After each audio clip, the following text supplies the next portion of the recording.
டே 98க்கான 3வது promo release பண்ணிட்டாங்கங்க. அதாவது இப்போ தான் நம்ம ரியல் கேம்குள்ளே போக போகிற அடுத்த வாரம் யார் வெற்றி பெற போகிறாங்க அப்படிங்கிறதெல்லாம் நம்ம பார்க்க போகிறோம். நிறைய விஷயங்கள் நடந்துகிட்டு இருக்கு. அது நம்ம கண்டிப்பாக எல்லாத்தையும் நம்ம பேச தான் போகிறோம்.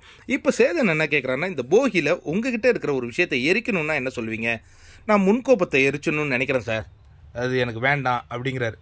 ஜாக்லின் என்ன சொல்கிறாங்கன்னா, சார் என்னை பற்றியே நான் அதிகமான எக்ஸ்பெக்டேஷன், நான் நிறைய விளக்கம் அதை பற்றியே கொடுத்துட்டோன்னு எனக்கு தோணுது.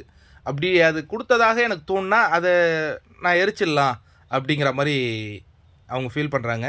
அடுத்து சௌந்தர்யா இந்த இடத்துல ஸ்கோர் பண்ணாங்கங்க. எப்படின்னா, சார் ராணுவ விழும்போது அவன் நடிக்கிறான்னு சொன்னேன், பட்டு அது நான் பண்ண ஒரு தவறு தான். உண்மையை ஒத்துக்கிறவங்க பெரியாள். இந்த பொண்ணுகிட்ட செம்ம ஜென்யூனிட்டி இருக்குப்பா, செம்ம ஜென்யூனிட்டி இருக்குது. சூப்பர் சௌந்தர்யா.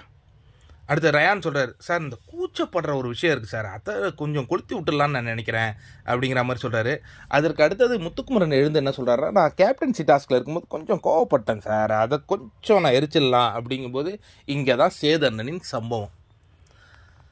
ஒரு அதிகாரம் கிடைக்கும் பொழுது ஆணவம் வரக்கூடாது,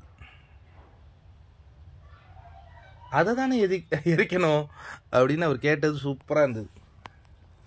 இப்போ நிறைய நண்பர்கள் நான் எப்படி தெரியுமா பார்க்குறேன், இந்த வீடியோ பார்க்குற நீங்கள் எல்லாருமே என்னுடைய நண்பர்கள்.